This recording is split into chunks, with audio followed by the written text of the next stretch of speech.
마가복음 8장 29절에서 베드로의 신앙 고백을 받으신 후 31절에 주님은 주님의 죽으심과 3일 만에 부활하시는 구원의 복음을 비로소 제자들에게 말씀하셨습니다.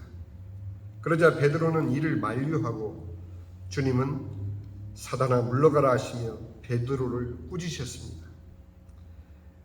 베드로는 과연 어떤 내용의 복음이면 만족했겠습니까?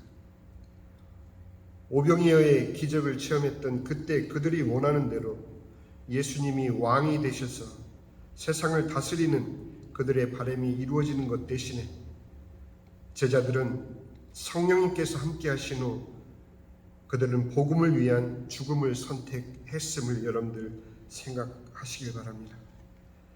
과연 오늘날 우리는 어떤 복음이면 만족하시겠습니까?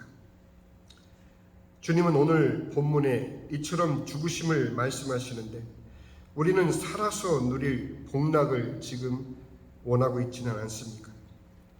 진정 우리가 믿고 있는 바 저 아버지 집, 저 천국이 진정 우리의 소망이라면 적어도 우리는 세상의 조건에 연연하지 않는 삶을 살아야 할 텐데 현재 저와 여러분의 삶은 어떻습니까?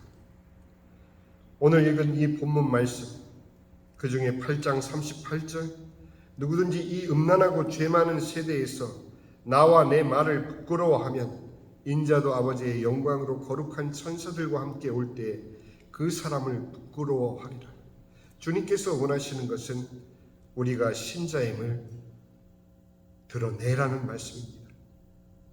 34절에 무리와 제자들을 불러 이르시되 누구든지 나를 따라오려거든 자기를 부인하고 자기 십자가를 지고 나를 따를 것입니다. 누구든지 자기 목숨을 구원하고자 하면 잃을 것이요 누구든지 나와 복음을 위하여 자기 목숨을 잃으면 구원하리라. 자기 부인을 하는 삶, 자기를 부인하는 삶은 우리가 흔히 알고 있는 극기의 삶을 말하고 있지 않습니다. 금욕의 삶도 아닙니다. 극도로 경직된 종교적 언행을 말하고 있지 않습니다. 아주 단순합니다.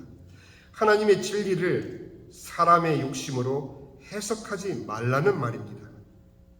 십자가는 모든 것을 반전시키시는 하나님의 뜻이 현실이 되는 사건이었습니다. 죽음을 부활로 바꾸시는 하나님의 뜻이 실현된 곳이 바로 예수님의 십자가입니다. 모든 것에서 우리의 욕심을 빼버리면 하나님의 뜻은 아주 쉽게 드러납니다. 우리의 인간 관계 속에서, 우리의 일상 속에서, 또 삶의 모든 순간 속에서 자기를 부인하면 우리가 짊어진 모든 십자가는 오히려 하나님의 뜻을 이루는 반전의 도구라는 것을 발견하시게 될 것입니다. 베드로의 신앙 고백을 바로 잡으시기 위한 주님의 말씀은 결코 따뜻하거나 온화하지 않으셨습니다. 자신의 생각으로 하나님의 뜻을 가로막으려 했던 베드로조차 사단으로 부르시며 꾸짖으셨던 이유는 이 모든 것이 바로 영적인 전쟁이기 때문인 것입니다.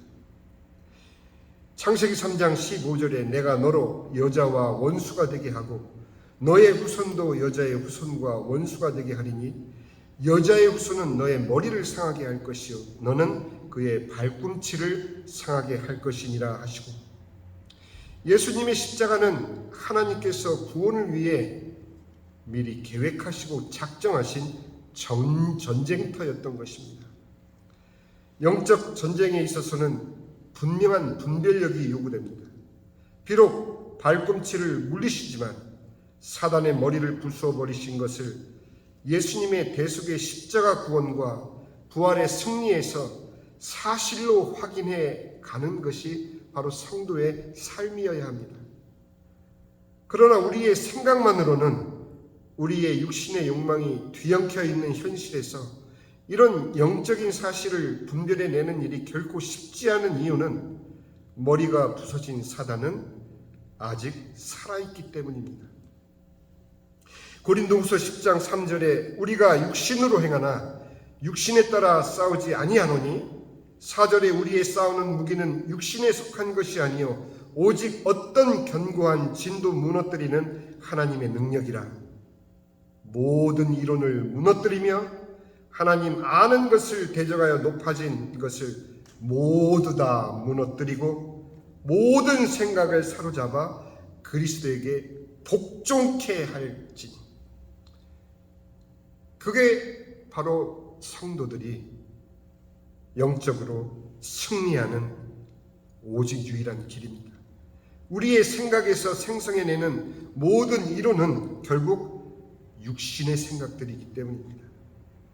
예를 하나 들어드리면 요즘 관상 기도라든가 하나님의 음성 듣기라든가 하나님의 임재라든지 성령의 기름 부음 등 소위 말하는 기독교 영성에 관련된 말들을 우리는 많이 사용하고 있는 것을 듣습니다. 분명 신앙의 신비는 존재합니다. 그 신비의 방법이 필요한 자녀에겐 하나님께서는 그 긍휼하심으로 소통하시기도 하십니다. 그것은 하나님의 일방적인 주권이십니다. 그런데 보통 사람에게는 그것이 더 좋아 보였나요?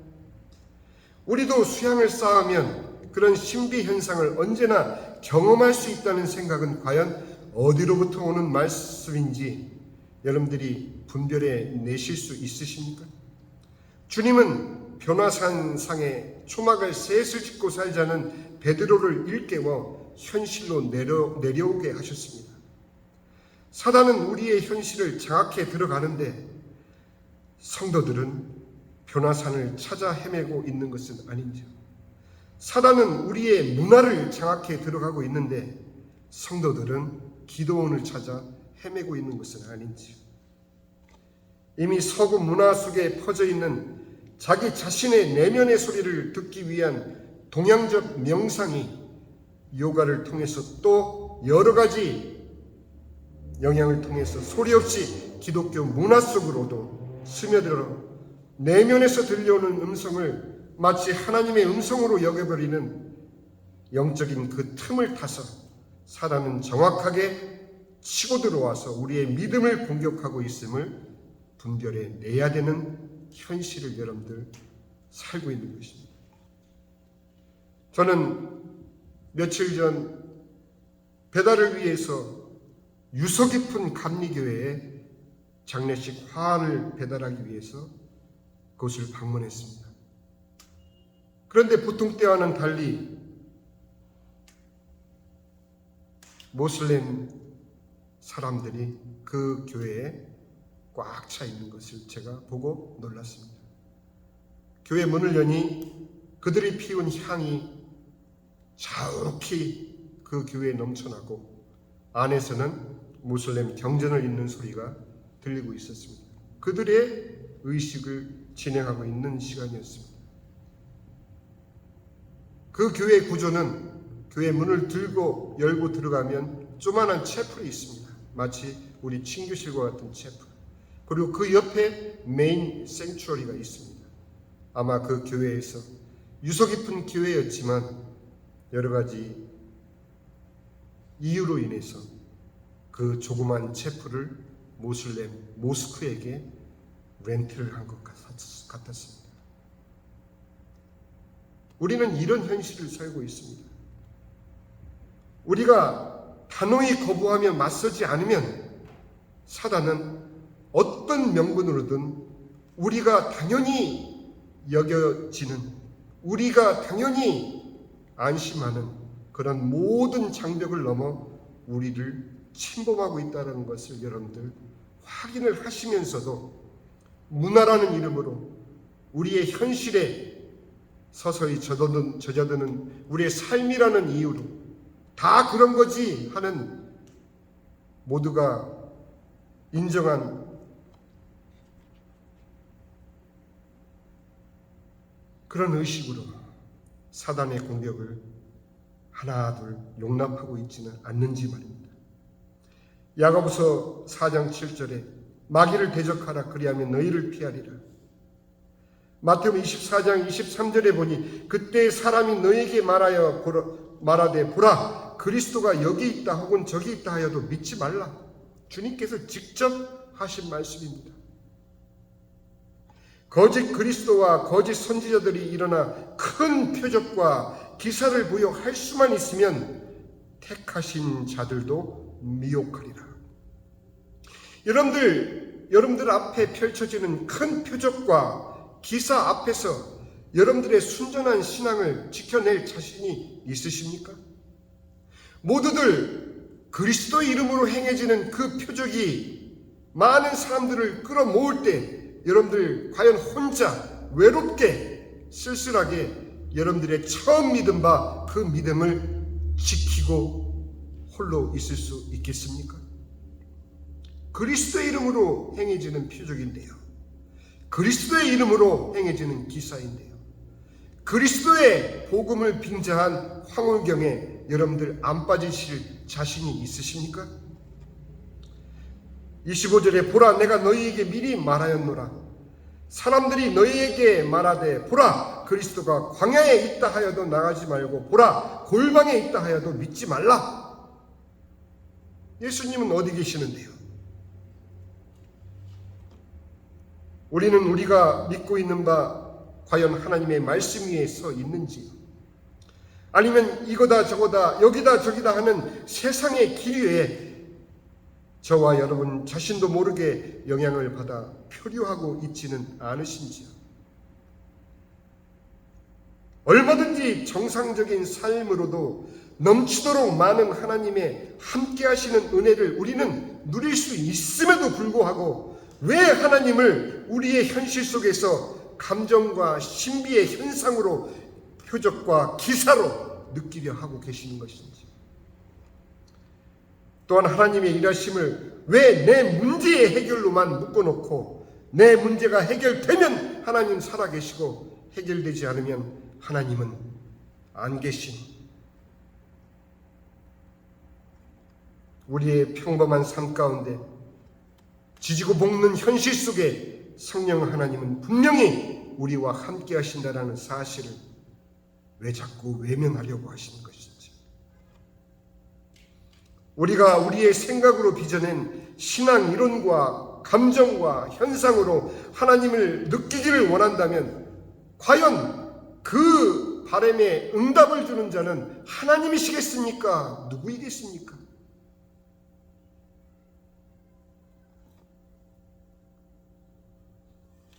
고린도후서 4장 3절에 만일 우리의 복음이 가리었으면 망하는 자들에게 가리어진 것이라.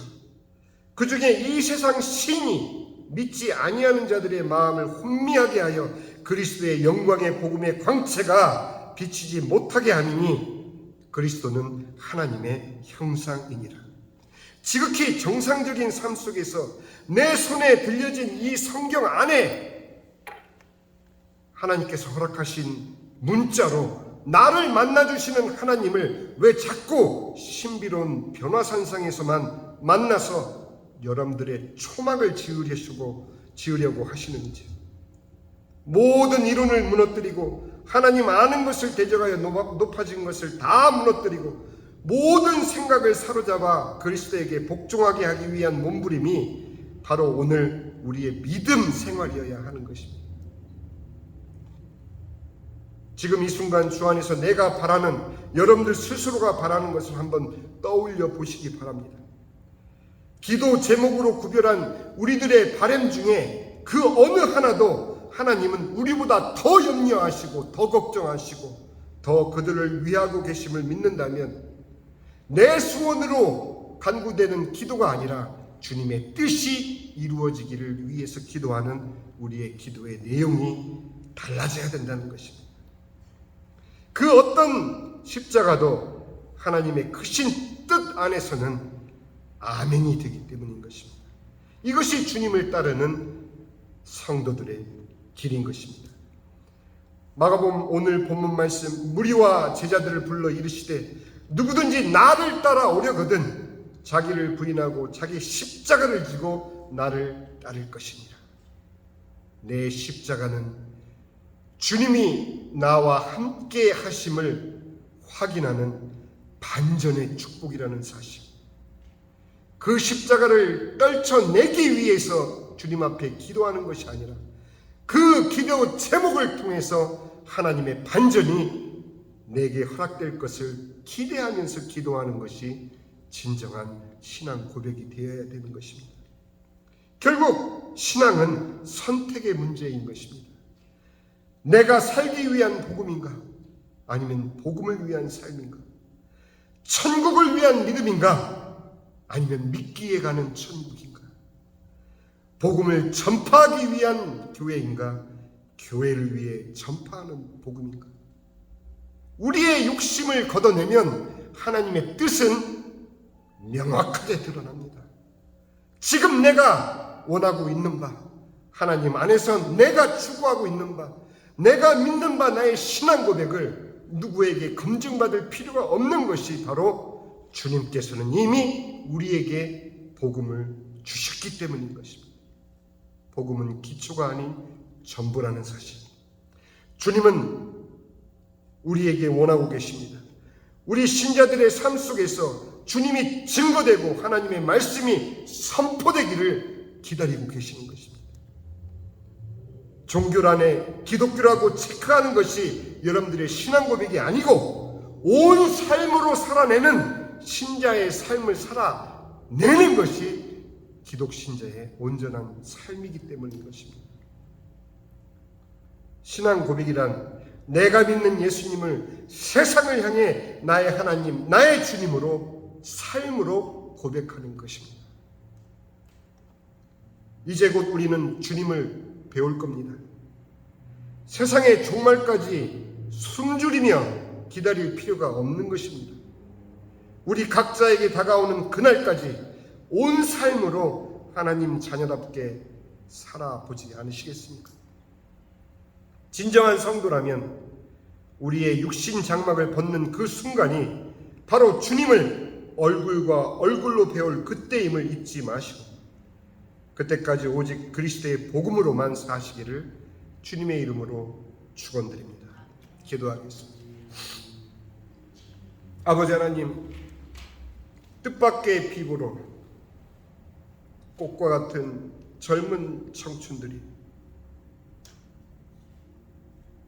150명이 넘는 소중한 생명들이 아버지 하나님 너무도 허무하게 세상을 떠났습니다.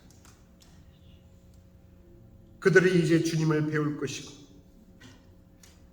주님의 나라에서 주님이 세우신 뜻대로 저들의 주님 나라에서의 삶이 시작이 될 것입니다. 이미 시작이 되었습니다. 우리는 우리에게 허락된 복음을 통해서 우리에게 허락된 하나님의 말씀을 통해서 분명히 그 나라가 어떻게 세워지고 어떻게 다스려지는지를 우리는 믿음으로 알고 있습니다. 아버지 하나님, 누구에게는 허무한 죽음이 될 수밖에 없었겠지만 너무도 안타까운 것은 복음을 접하지 못한 자들의 죽음이 마치 저희들에게 핏값을 요구하는 주님의 경고처럼 들립니다. 우리의 목소리를 드높였던들, 세상의 문화라고 힘없이 입을 닫고 세상의 유행이라고 모든 교회가 입을 함구하고 그들을 외면한 그 대가를 우리가 어찌 갚아야 될까? 아버지 하나님, 우리의 음성이 잦아들고 우리의 음성이 세상을 향해 더 이상 외쳐지지 못하는 이 현실을 어느 때까지 주님께서 참으시겠습니까? 이제도 살아있는 주의 백성들이 이제는 입을 열어 주의 복음을 외치게 하여 주시옵소서. 아니 된다고 외치게 하여 주시옵소서. 가지 말라고 만류하게 하여 주시옵시고 분명한 주님의 뜻으로 저들을 인도할 수 있는 우리 삶의 증거를 허락하여 주시옵소서. 아버지 하나님, 우리의 의로서가 아니라 우리의 모든 죄악을 대신 짊어지신, 그래서 십자가 위에서 우리를 구원하신 예수 그리스도의 복음이 우리로 하여금 남은 생애를 통해서 하나님이 내 하나님이심을, 예수께서 그리스도 되심을 외쳐 증거하는 우리 소망의 교회 모든 성도들 다 될 수 있도록 주님 긍휼히 여겨 주시옵소서. 감사드리옵고 우리 주 예수 그리스도의 이름으로 기도하옵나이다. 아멘. 다 같이 일어나셔서 찬송가 508장 부르시고 축도로 마치겠습니다.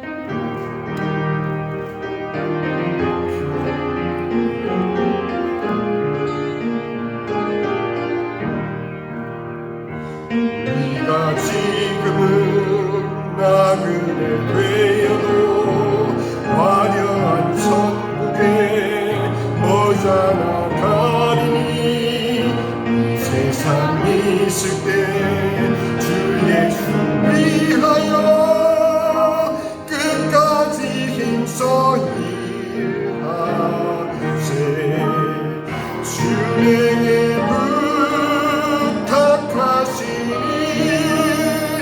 천사도 흠모하겠네. 화목해 하신 구주의 말씀을 온 세상 널리 전하세.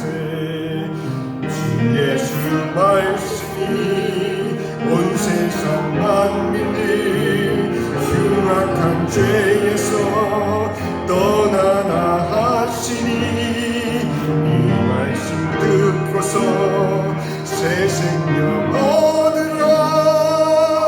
이 기쁜 소식 전하세. 주 내게 부탁하시니 천사로 흠모하겠네. 화목해 하신 구주의 말씀을 온 세상 널리 전하세. 영생의 복락과 천국에 갈 길을 만 백성 알도록 나가서 전하세. 주 예수 말씀이 이 복음 전하라. 우리에게 부탁하셨네. 주 내게 부탁하시니 천사도 흠모하겠네. 화목해 하신 구주의 말씀을 온 세상 널리 전하세. 영생의 복락, 영생의 복락과 천국에 갈 길을 만 백성 알도록 나가서 전하세. 주 말씀을 이 복음 전하라. 우리에게 부탁하셨네. 주 내게 부탁하시니 천사도 흠모하겠네. 화목해 하신 구주의 말씀을 온 세상 널리 전하세. 지금은 우리 주 예수 그리스도의 은혜와 아버지 하나님의 그 지극하신 사랑과 성령의 감화감동 충만 교통하시니 이제는 침묵을 깨고 예수께서 그리스도 되신 하나님을 믿는 길만이 살 길임을 세상 끝까지 외쳐 전하기를 소원하는 사랑하는 수망의 교회 모든 성도들 머리 위에 이제로부터 영원까지 함께 하실지어다. 아멘.